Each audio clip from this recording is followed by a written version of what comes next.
How's it going, YouTube? My name's LBN. Welcome back for the weekly update of our free-to-play account. Now, where I left you guys off last time, we had pulled Steel Skull, and we were stuck, or basically had just finished being stuck on the spider in Doom Tower. So let me go ahead and start off there. Where have we gotten? We've walked in a full circle.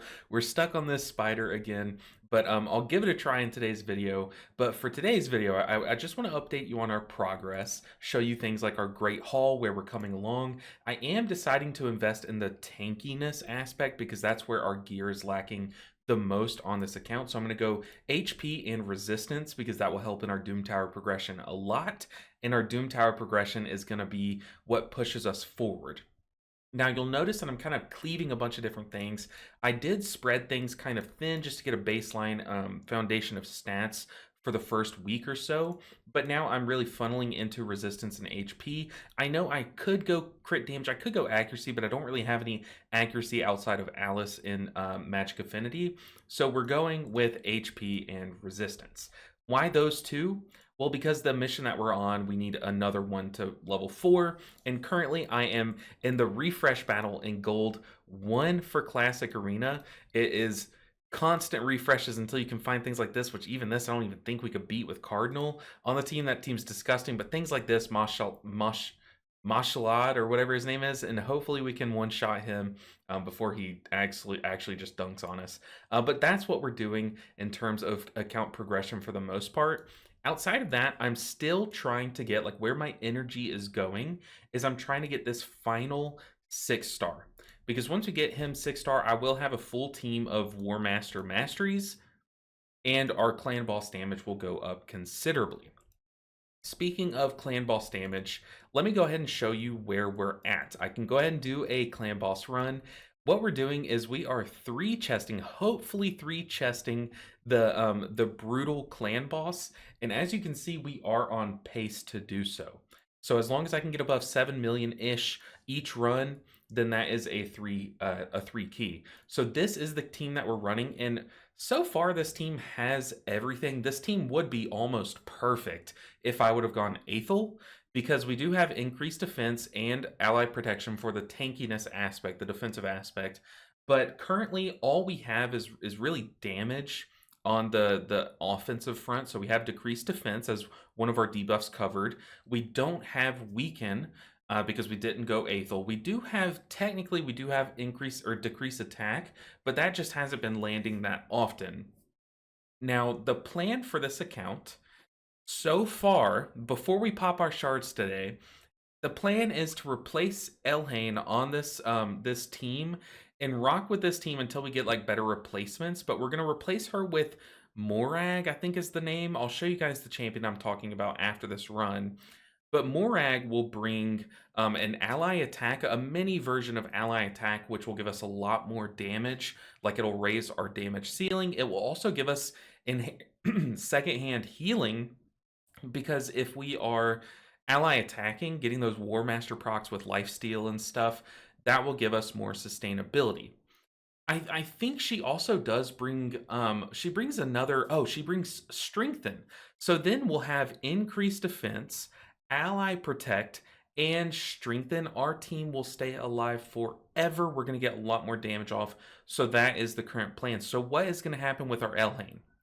Well, currently, the plan is once we get that transition going, once we level up Morag and get her to level 60 and mastery it out and everything, we'll then transition Elhain into our AoE crowd control. So I'm going to put her in a stun set. I'm going to use my free mastery resets to go Fearsome Presence.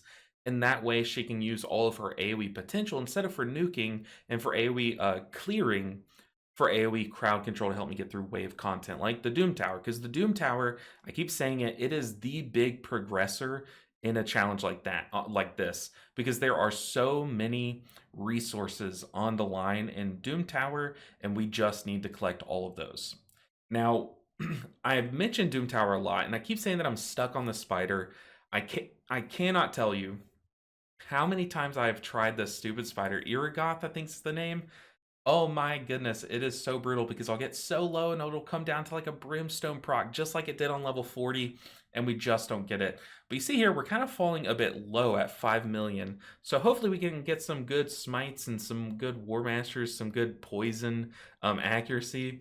There's one. So I think we should be able to pull this out. It's fine if Taragi goes down. Like I said, he's my only non-6-star on my team so far. So we just need to get him geared up. I really want to get him in a regen set, because that will help him stay alive. Maybe even a Guardian set, that might be more realistic, since all of my silver keys are going toward taking down the Griffin each day. Ooh, it's going to be a 6 million run. Come on, give me a smite proc. Big smite. Ah, no smite, but we need 1 more million. Does she have it in her? 800,000. Okay, we got the War Mastery heal. It's okay. We'll keep this, and once I get these masteries done, or once I get Taragi up to level 70, we should be fine. We should be able to 3-key this one, but I also did just have to update my my game on my iPad, so we got a free key. So we have 2 spare keys if I need to throw them in today. But let me go ahead and show you the champion I was talking about. So this is my next plan, Mirag. She's really solid. So I think we all get her for free just for like playing the game. So attacks one enemy can ignore shields. That's fine, not really useful. But attacks all enemies and places a strengthen for 2 turns on all allies. And then also teams up with 2 allies. It will grant an extra turn if enemies are killed. So that will be good for arena. But for the most part, this is going to be my clan boss Elhain replacement. Also, she will get some counterattacks in there. Now, notably, one thing I'm doing different from most people is I'm not investing into Gore or Sabbath. I'm not investing really into a Reviver, and I do think that that is kind of slowing me down, because those would be nice for some Doom Tower progression, but for the most part, that's all that I would use them for, so I'm trying to get as much out of each champion as possible. Now, today, I just watched, and you guys probably have already seen, Hellhades. I'm not going to spoil it, but he did proc the double legendary on his account. And I was planning on saving up shards, but you see our shard game is super weak right now. I don't even think we would get enough shards to do a summoning event during the next fusion. So I think we just roll the dice, go for a champion, and it's high risk, but mega rewards. I don't advise you do this. I hope we hit a legendary, because that would just turn things around so much. But if we don't, it's no big deal. We're right back where we're at right now. Let's be realistic with things, have realistic expectations. We're going for this guy. I can't even remember his name, Fearall. The reason why I'm going for him instead of something like Sun Wukong or Lady Kimmy, Kimmy would be great because she could just apply decreased speed and decreased accuracy, open up the Hydra basically. But so does this guy. And this guy has a passive that says that the amount of buffs that our allies are under will increase their stats. And these baseline increases are insane on these early level accounts, because all of a sudden my champion with like 80 accuracy now has 130. That's a different threshold. Like resistance, Doom Tower becomes more accessible. And with the account that I have currently, we have these buffs. We're going to have Morag. We're going to have the increased defense from Steel Skull and allied protection from Taragi. So we have this number of buffs. I hope we pull this guy. If not, I just hope we pull any legendary. Like, it can be a War Mother. I will be happy with it. But let's just roll it. Let's roll the dice. Make sure I'm recording. Okay, we got a rare. That's okay. It's food. It's food because we're leveling our Taragi. That's fine. Even a good epic. A good epic, we could use one like a Steel Skull. Steel Skull would probably be the best. It would open up Fire Knight, and it would open up Clan Boss even further. Come on, okay. Epic. Who is this?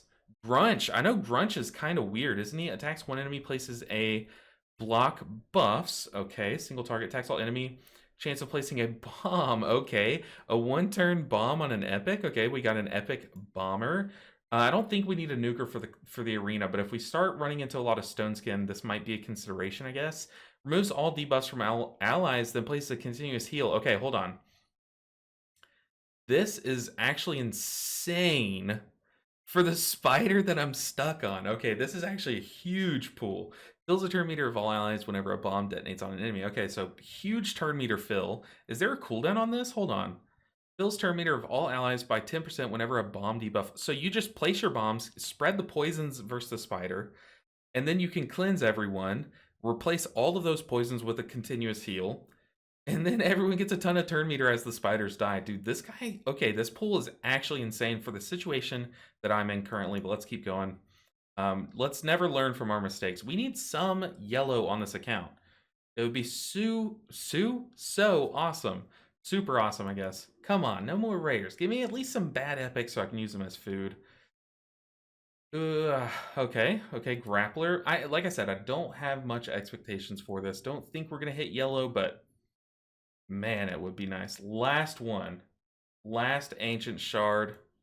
Let's throw her in the bin. Okay, no procs for us. Unfortunate, but we move on. We have to be positive about our current situation. This is what the free to play life is all about. It's basically luck for the early game. But dang, we're just gonna fall behind the people that pulled the big stuff today. But that is a-okay. We can keep moving with what we're doing and hope that we hit the luck later on the road. What I am going to be doing in the next few days, before next weekly update, like I said, we're about to get Taragi. I almost have all the food ready to upgrade him. We're about to get Taragi to level 60, and then from there he will have full masteries. Basically, I'm not really going to like force these down his throat just yet. And then from there, we're kind of in a gearing deficit. So I think I'm gonna maybe push this chick to 60 as well, and then push the gearing. So my plans are for gearing is I need to farm some spider because I just need an accessory on all of my champions. So I need to keep farming the spider 13 because it does have a chance to drop 6-star. And I think the 14 I might be super close to being able to defeat.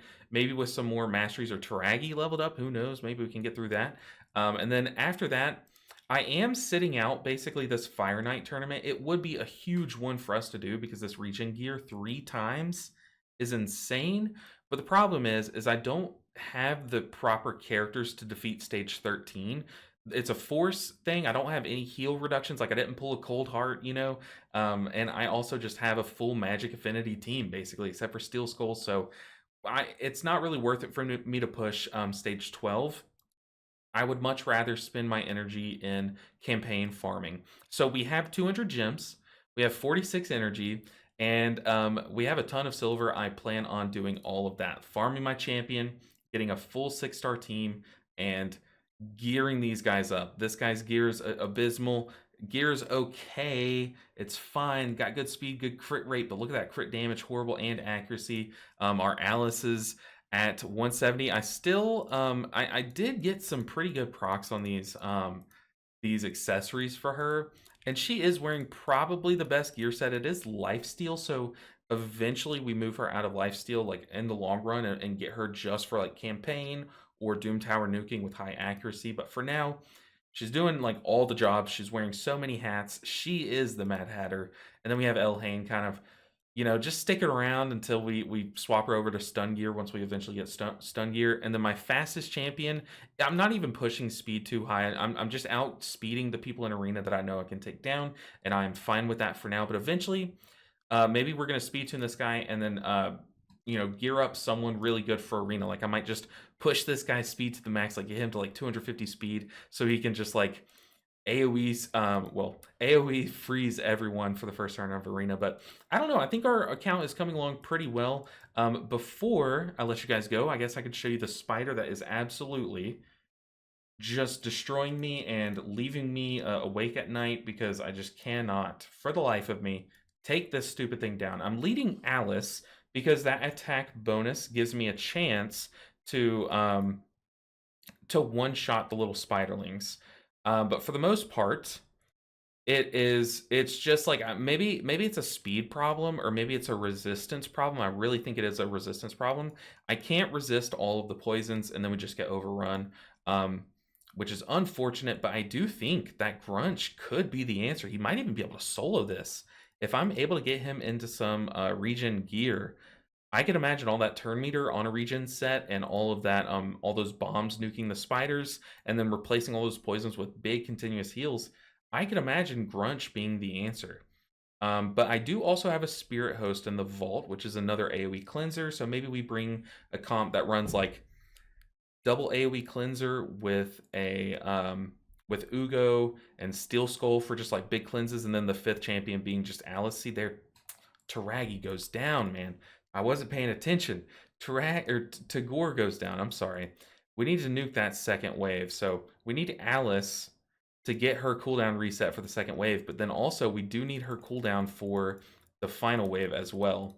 Little spiderlings. We need to at least take out some of them, like one shot some of them. But guys, I am having so much fun in this challenge. Like I didn't know I'd have this much fun playing Raid, but I've been an observer. Maybe some of you guys can relate. I've been an observer of this challenge for years now. Like I watched Hellhades back when I was in college. Like I would fall asleep to his videos in the accounting center, just like falling asleep, and all the students would like take pictures of me and stuff. But I didn't care because I was just enjoying life, learning that you should have like 3,500 defense on all of your attack based champions and clan balls. Like I don't know, I've just watched this challenge every single year and thought I really want to participate. Okay, so we're already faced with our first dilemma. I never know if it's better to use the heal from Ugo on this first turn or to A1. The reason why we don't AoE is because we don't want to proc all of these counterattacks. It is unfortunate too. I wasn't paying attention to our Steel Skull, what spells he used on, or what attacks he used on the waves, but he did use or waste, basically he wasted all of his heals in there.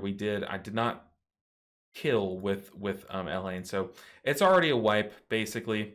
Boom, there goes like all of our champs. But who knows, maybe we can get some Alice. There's just so many like different decision points that like if you mess up or if you aren't paying attention, let like the AI use one of your abilities, which normally I don't. I use all of my abilities. I usually manual this, but for the sake of the video I was trying to auto it to make it a little bit quicker. But we might be able to get some good War Master healing on these two, I guess on this one. But no, the spiderlings are about to come. But yeah, the damage is just insane on this guy. So we just need another AoE cleanser now that we've pulled one. Grunch, that might be the answer. But guys, thank you so much for watching. I saw a couple of you guys subscribed from the last episode. You guys like this weekly update of my account and of the series. I do plan on continuing to make raid content. I do want to get back in the swing of things, making content on like the new releases and the new fusions and stuff on my main accounts. So if you want to see that, if you like me, you like my personality, or you just want to support a small raid content creator, definitely hit that subscribe button and make sure you like the video on your way out. But guys, thank you so much for watching. Hopefully the luck hits us eventually, but today was just not the day. But I'll see you guys in the next one. Until then, take care.